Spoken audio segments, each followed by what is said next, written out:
E as criadas por humanos podem desenvolver sentimentos que humanos não têm?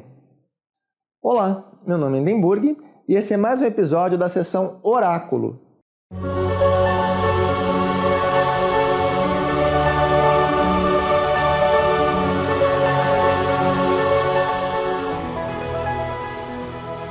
Eu vou começar respondendo algumas perguntas enviadas pelos nossos membros. Essa aqui foi enviada pelo Ítalo. E as criadas por humanos podem desenvolver sentimentos que humanos não têm?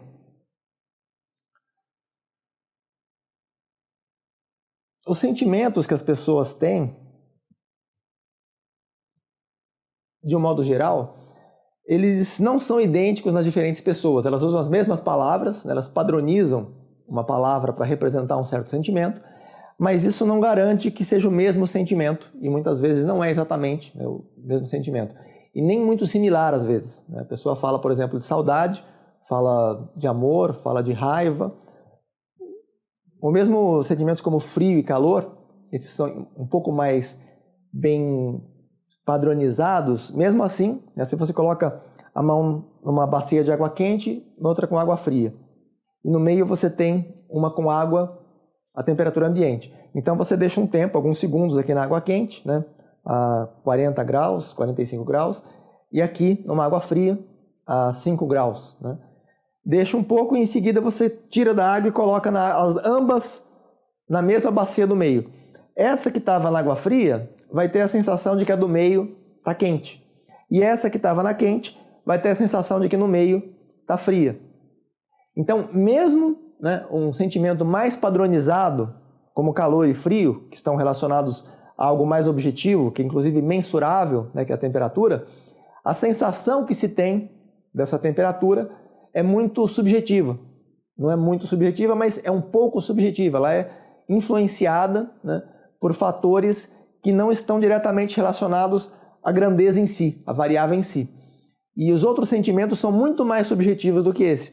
Então, quando se fala num certo sentimento, nós estamos usando uma palavra para tentar descrever um conjunto complexo de reações químicas, de processos biológicos, que são desencadeados por essas reações químicas envolvendo serotonina e outras substâncias que influenciam o nosso sentimento, e não é muito a maneira como o nosso cérebro interpreta essa sensação, o estímulo que provocou uma série de processos bioquímicos que depois transmitiu uma informação para o cérebro interpretou essa informação.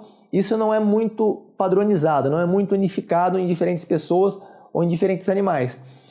Da mesma maneira, quando se passa para uma máquina, a variabilidade aumenta.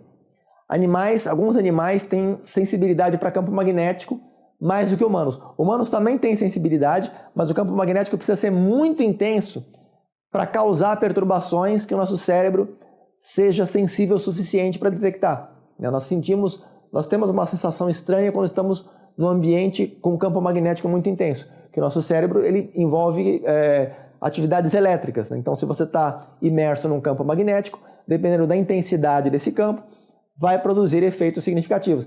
Inclusive, durante muitos anos, muitas décadas, houve tratamento de choque em hospícios e manicômios. Eles usavam tratamento de choque, que era diretamente na cabeça, interferia no cérebro, para tentar alterar o funcionamento da estrutura. Então, a eletricidade e o magnetismo, eles influem no nosso pensamento e no nosso sentimento. Se você está num campo magnético muito intenso, mesmo que ele não seja tão intenso quanto um choque direto na cabeça, mesmo assim ele vai produzir efeitos que podem ser sensíveis. Nós geralmente não incluímos que temos esse sentido, porque ele é muito tênue. Nós não temos uma alta sensibilidade, como o olho, por exemplo. O olho, ele nos proporciona uma alta sensibilidade para luz, para cores. Nós também podemos sentir, se você fechar os olhos e receber a luz do sol, você percebe o clarão, fica avermelhado, que você está, na verdade, enxergando através da sua pálpebra, vai atravessar o sangue e a pele da sua pálpebra, vai chegar uma sensação de vermelho nos olhos. Então, nós temos sensibilidade para o calor e para a luz, a pele, por exemplo. Se você sente o sol na pele, você sente um pouco de calor. Mesmo que você não enxergue com a pele, você não tem um órgão especializado para enxergar. A sua pele não é especializada em interpretar comprimentos de onda de luz. Ela recebe luz, ela não é tão especializada quanto o olho. O olho ele resolve pequenos detalhes, cores, tonalidades, intensidades luminosas, com muita sensibilidade. A pele não tem tanta sensibilidade, mas ela consegue detectar se tem luz ou não por meio do calor. Então, mesmo a pele não sendo especialista em luz, ela também detecta a luz. No caso, nós não temos um órgão específico para campos magnéticos, mas o nosso cérebro ele é também, por envolver atividades elétricas, né? Processos elétricos, então ele também vai ser influenciado por campos magnéticos, embora não seja um órgão especializado, altamente sensível a esses campos. Alguns animais, especialmente pássaros, eles usam campos magnéticos para se orientar, né? Para viajar para o norte, para viajar para o sul, quando está calor, quando está frio, né? Então eles tomam decisões para viajar para regiões muito distantes e para isso eles se orientam com base no campo magnético da Terra e eles usam um órgão sensorial específico para essa finalidade. Então eles têm um órgão mais desenvolvido do que nós, embora nós também tenhamos uma certa sensibilidade para campos magnéticos. No caso das máquinas, muito provavelmente, por terem outros materiais, né, silício, né, outros componentes, elas vão ter maior ou menor sensibilidade para diferentes estímulos. Elas vão receber diferentes estímulos e reagir diferente a esses estímulos em comparação à maneira como nós reagimos. Então, muito provavelmente vão ter muitos sentimentos que elas podem ter e que nós não temos, assim como muitos sentimentos que nós temos, talvez elas não reproduzam exatamente. Elas podem reproduzir talvez o efeito equivalente, né? Por exemplo, nós temos o medo, nós sentimos o medo que é necessário para a sobrevivência. Talvez as máquinas não reproduzam exatamente o sentimento do medo, mas elas precisem de algo semelhante para preservar a sobrevivência, a existência, a integridade da estrutura. Então, mesmo que elas não tenham talvez os mesmos tipos de sentimentos, que a sensação não seja a mesma, mas o efeito final provavelmente vai ser semelhante em muitos casos. Os organismos vivos, de um modo geral, né, eles precisam de certas características para maximizar a probabilidade de sobrevivência. Então, a partir do momento que as máquinas ganharem autonomia e lutarem pela própria sobrevivência, provavelmente elas vão precisar, né, de alguns desses tipos de sentimentos. E muito provavelmente alguns deles, a sensação que eles vão produzir nas máquinas, a interpretação que o processador das máquinas, que o centro neurológico das máquinas vai produzir para elas, provavelmente vai ser diferente do que produz para nós, né? Em muitos sentimentos isso vai acontecer. Então a resposta é que sim, provavelmente sim, e de muitas maneiras diferentes. Poderia nos apontar qual o principal axioma da existência de um ser divino? Eu não sei se o significado que a pessoa quis atribuir aqui, se a palavra que a pessoa usou, se é o que ela realmente quis dizer, né? Esse foi enviado por quem? Pelo Kaique? Não, pelo Mário. Pelo Mário Júnior. Eu não sei se ele quis dizer realmente axioma. O axioma seria equivalente a um dogma na religião. Acho que não seria exatamente... Tem um vídeo no qual eu falo sobre a existência de Deus, que eu faço uma análise, nós assumimos alguns axiomas, né, que são de que existe evolução por seleção natural no universo todo, em todas as partes do universo, em todos os organismos. E que o universo é infinito, né, que existe algo que seja infinito. Talvez o que nós chamamos de universo não seja, mas externo ao nosso universo, né, o que eles chamam de multiverso, poderia ser infinito. E sendo infinito, né, levaria à conclusão de que Deus existe, da maneira como analiso no outro vídeo. Então, mas isso não é um axioma, né? O axioma ele é uma premissa, né? Uma verdade a priori. Então, não sei se é exatamente isso, né? Mas não seria exatamente um axioma, seria um conjunto de proposições que conduz à conclusão de que se aqueles axiomas forem representações adequadas para a realidade, então Deus existe. Inclusive, na Igreja do Bem, né, que é um livro que eu vou publicar em breve, eu comento bastante sobre isso. Tem uma análise detalhada das etapas, passo a passo, para chegar à conclusão de que Deus existe. Então, em conformidade com a ciência, né? Diferente do que muitas pessoas fazem, que elas tentam criar um conflito entre ciência e religião, que nem é representativo do que acontece na verdade. Na verdade, a ciência e a religião, elas caminham juntas, né? Há muitos anos, há muitos séculos, há muitos milênios. Muitos milênios não, alguns milênios, né? Elas caminham juntas e se complementam de várias maneiras. Então não existe, na verdade, esse conflito entre ciência e religião. E justamente, né, a abordagem que eu dou é mostrando como nós concluímos que Deus existe com base nos conhecimentos científicos atuais e nas perspectivas de conhecimentos futuros da ciência, né? O ChatGPT, no caso, ele compreende a sintaxe e não a semântica. Ele seria comparável ao exemplo citado no argumento do quarto chinês? Eu acho que, na verdade, ele não compreende nem a sintaxe, nem a semântica. Ele não tem uma compreensão de fato, né? Tem um outro vídeo que eu comento um pouco, inclusive, sobre isso, que acho que talvez até você tenha assistido outro vídeo e fez um comentário baseado nisso, né? Que o GPT, ele é treinado num grande conjunto de textos em que uma certa parte do texto é considerado um estímulo e a outra parte, né, o input, e a outra parte é considerado o output. Então ele pega o input e aquele input deve gerar um output com aquelas características. Ele pega vários inputs com um certo conjunto de características e outputs correspondentes, né, que são razoáveis para aqueles inputs.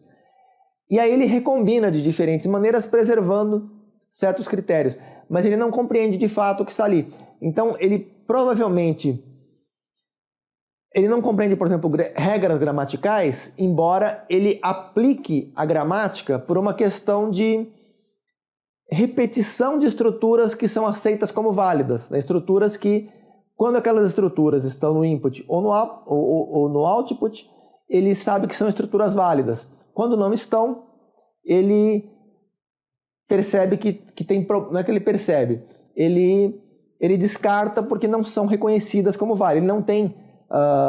no treinamento dele, por exemplo, ele pega uma pergunta e tem uma resposta para aquela pergunta.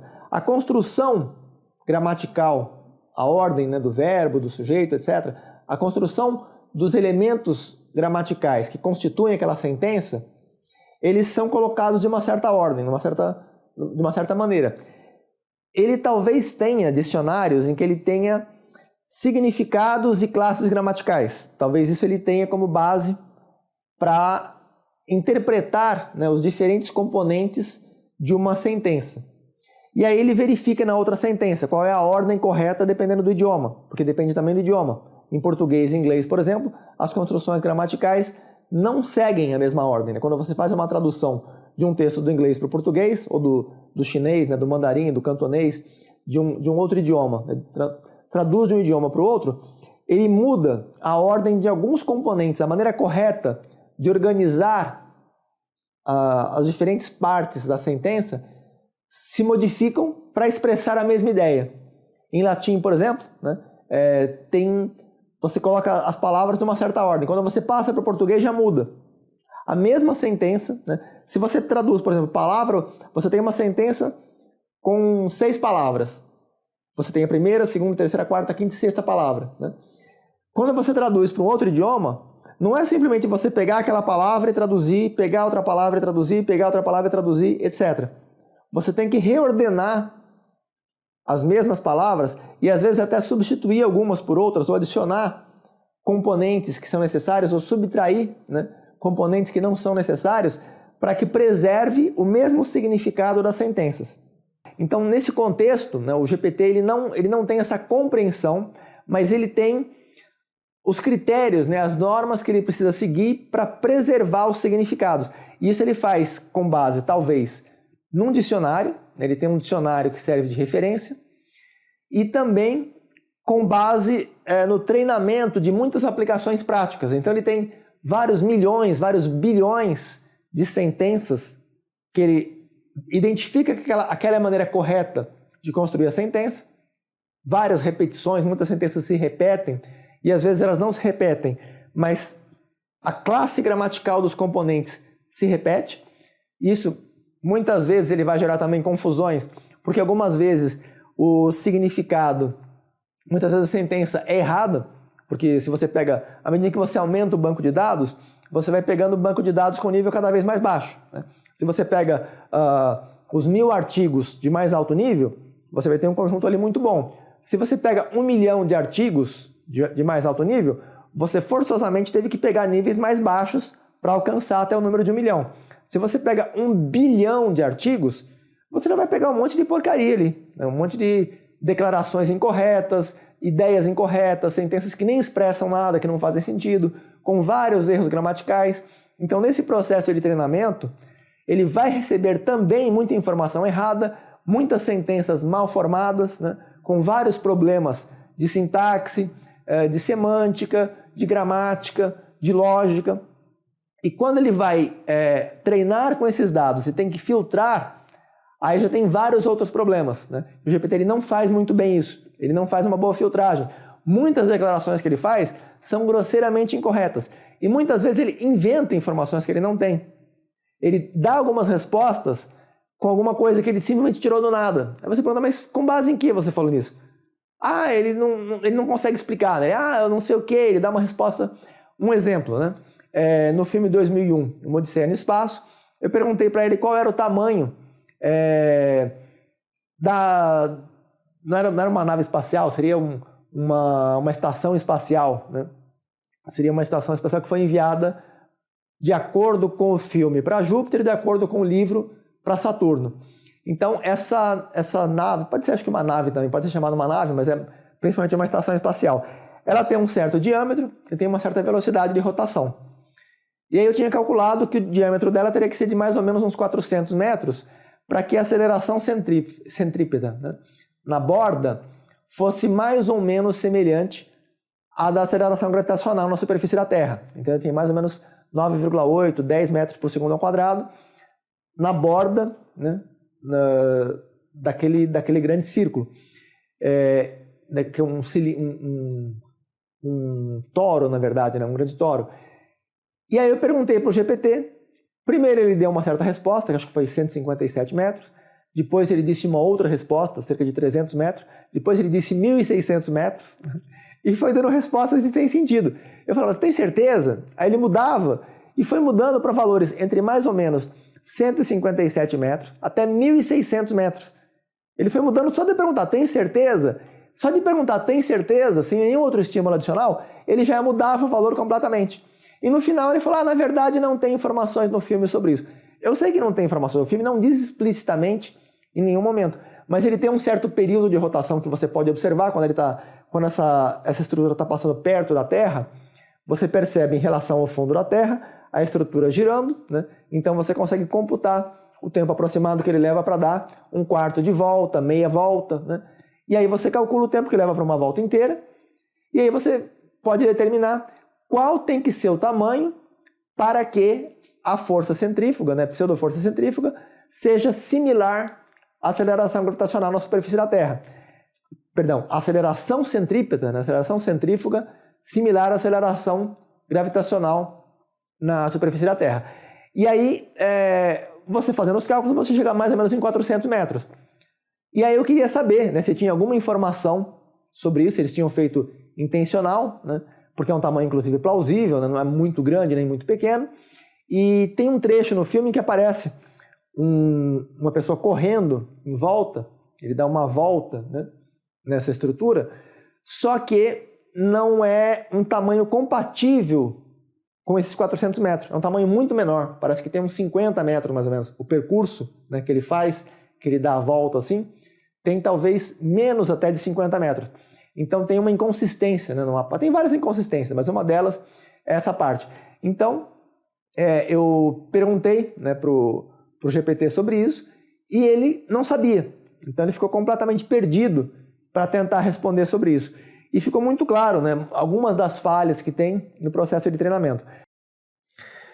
Estudar física, química e outras coisas só pelo prazer de entender o mundo melhor é algo estranho? Na verdade, estranho é que seja diferente disso, né? O motivo pelo qual as pessoas deveriam estudar qualquer disciplina que seja, deveria ser para compreender melhor o mundo. Mas as pessoas têm uma visão muito distorcida, elas acham que tem que estudar para tirar nota, para ganhar dinheiro, né? Sei lá para qual razão, mas o motivo real, né?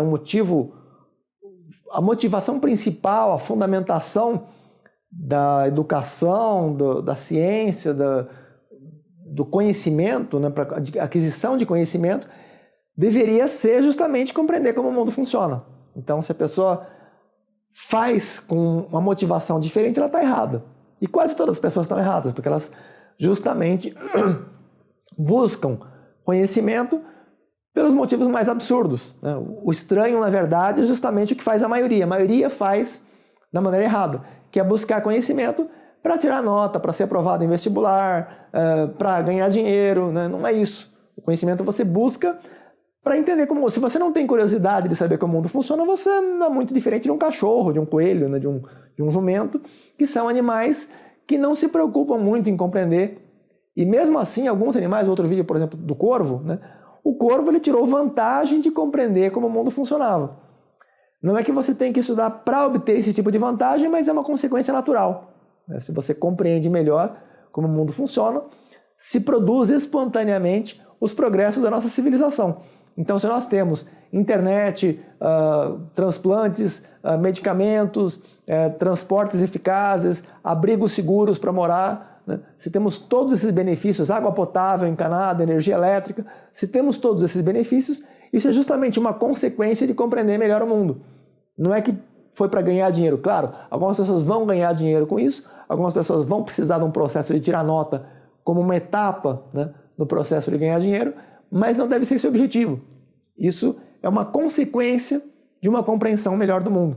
Assim como tem muitas outras consequências, né, que são resultado de uma melhor compreensão do mundo. Então, na verdade, não é estranho. O estranho é o contrário, né? Embora seja a maioria que faça o contrário, não é exatamente o contrário, mas uma outra abordagem, né? Essa outra abordagem é que é, na verdade, o estranho e o errado. O certo é justamente estudar as diferentes disciplinas, estudar a natureza, estudar o mundo de um modo geral, justamente para compreender como o mundo funciona. Esse deveria ser, né, o propósito correto, a motivação principal para se estudar a natureza. É basicamente isso. Agradeço a todos pela atenção e até breve, se Deus quiser.